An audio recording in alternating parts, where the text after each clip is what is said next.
Was that you were surprised by, you know, the amount of essays. There was so much chatter about the friendship online. There was so much chatter about the show in general. Again, something Mike White does so well is this writing that really taps into so many different emotions that people are feeling.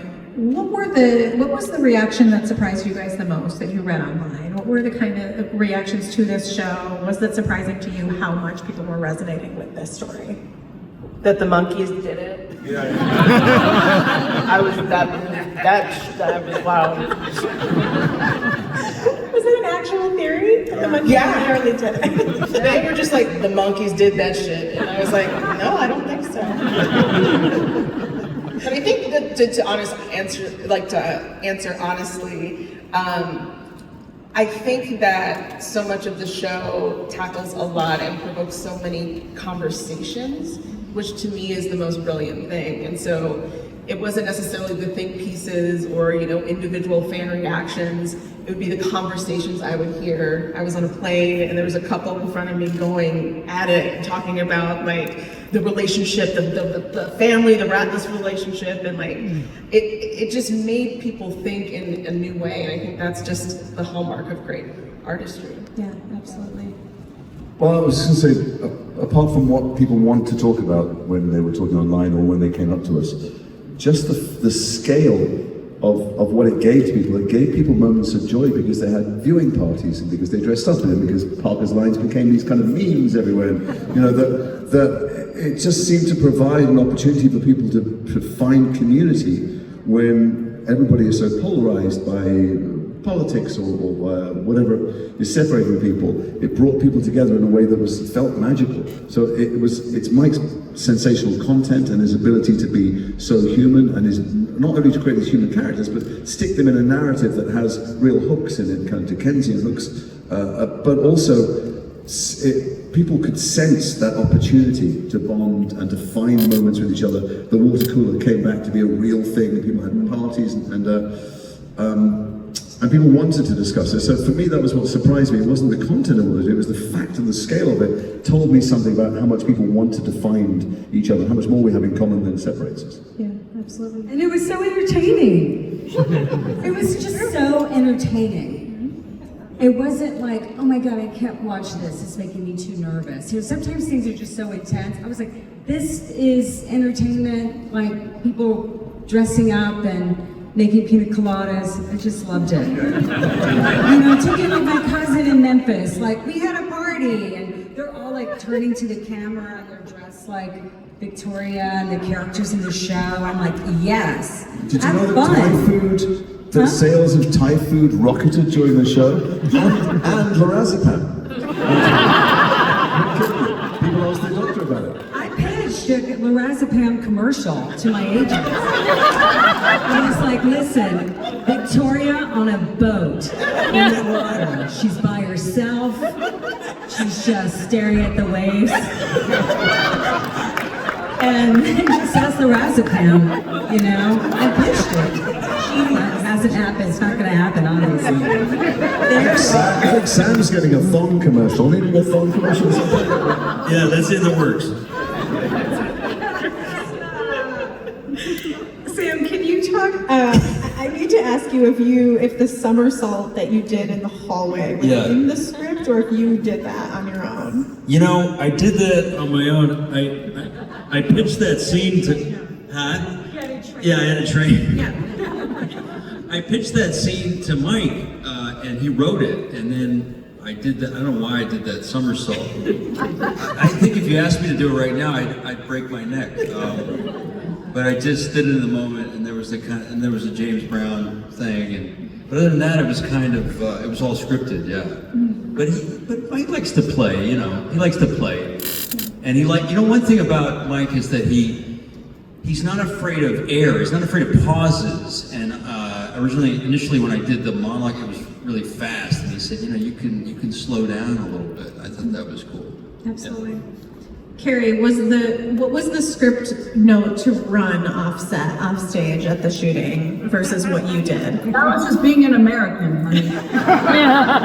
An American anywhere. And so I'll tell you something that was scripted. One of the comments compliments I get most is about that cry in the very first episode, I believe. Lori's weird cry in her room, totally scripted. And scripted just like that. A short, weird cry that suddenly subsides. And he said, do you understand? I said, I think I know what it is. And he was like, yeah, that's it. So that bit of acting is absolutely scripted in Mike White. And he's both precise with language, but he's not precious about language, and that's an amazing combination. Nice, I love that. Natasha, can we talk about Belinda's decision at the end and how you feel about it? I love it. Yeah, I think so often we talk about, you know, Belinda's being the moral center of the show, and I think if we're not careful, that can sort of slip into, you know, black girl magic, magical Negro type, you know, without any flaw.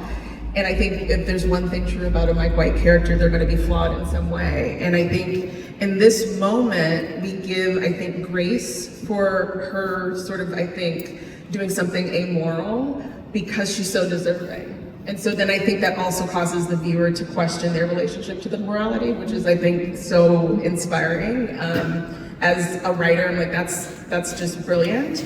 And I do think that when it's very intoxicating to someone who's always been preoccupied with how they're going to pay their bills, who's a single mom, the real estate in their mind that money takes up is quite a bit. And so for the offer to come through, she had to have auditioned what it might be like to have that real estate taken up with something else, like dreams or ambition. And, you know, so I think her motive, she's not going to take the money and turn into Tanya. I think she's still going to be true to who she is, but I think that the freedom, the financial freedom for her and what she can do for her son and for herself, I think was just too hard to say no to.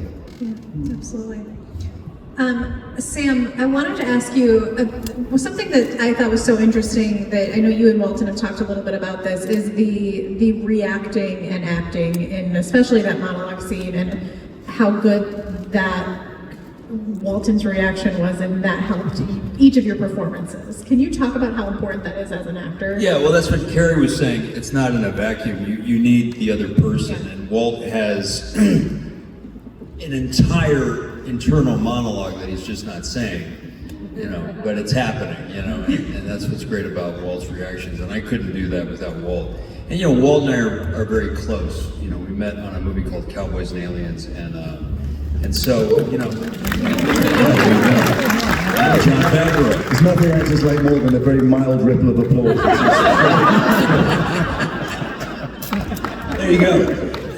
But you know, I mean, because Walt and I were bouncing around on horses in Santa Fe, you know, I don't know, God, that was a long time ago. We knew each other, and so we knew we'd have this kind of, you know, Cagney, Lacey, Bush, and Sundance, repertoire. Repertoire? No, not repertoire. Rapport. Thank you. And I knew instantly we'd have this thing, which was really interesting to work with a close friend and play close friends. I've never done that. It was really cool. We had a shorthand, and it was really fun. As we wrap, I want to ask each of you, what is one character trait from your characters that you would want to take for yourself? Jason, let's start with you. I mean, Tim loves his kids like I love my kids. Tim would die for his kids. In the end, in his monstrously messed up state and his obsession with status when he first gets over with drugs, he thinks the way to love them is to kill them, but nonetheless, putting that aside, that's more for aside. He's dedicated to his kids, he loves his kids, and that's, I hope I do have that. I don't need to take it away with me. I live for them, you know. Yeah, absolutely. Carrie, what about you? What would you take from Laurie? I think Lori's probably more honest than I am, coming from the Midwest as I do. Though I think she could learn a little discernment. So, honesty with discernment is probably something. Okay. Natasha? It's hard. I feel like she's one of the characters that I've played where the Venn diagram of us overlaps more. Maybe her forwardness with men. I don't know. I'm quite shy. Yeah, and I think maybe her idealism. I think that I can, you know, being in America as a brown woman, I'm pessimistic at times. And so I think she's hopeful. And while I am hopeful, I think that she is at a level that I can aspire to. Absolutely. Sam, how about you? I think from what I learned from Frank, most would be smattering of applause. I think his empathy, but I suppose all actors, want to be empathic. Yeah. I mean, we laugh, but he's also a really great friend. He would literally do anything. What's that? I mean, Great, we laugh yeah, at him. that's He's true. a really great friend. That's true, He's a right, ride or right, die. right. He's a good ride or die. Too good. Yeah. That's too good. Yeah. All right, Parker, what about you? What do you want to take? I would take her lorazepam. Yeah, I feel like you can't end on a better note than that, so that is the absolute best note. Thank you all so much for being here.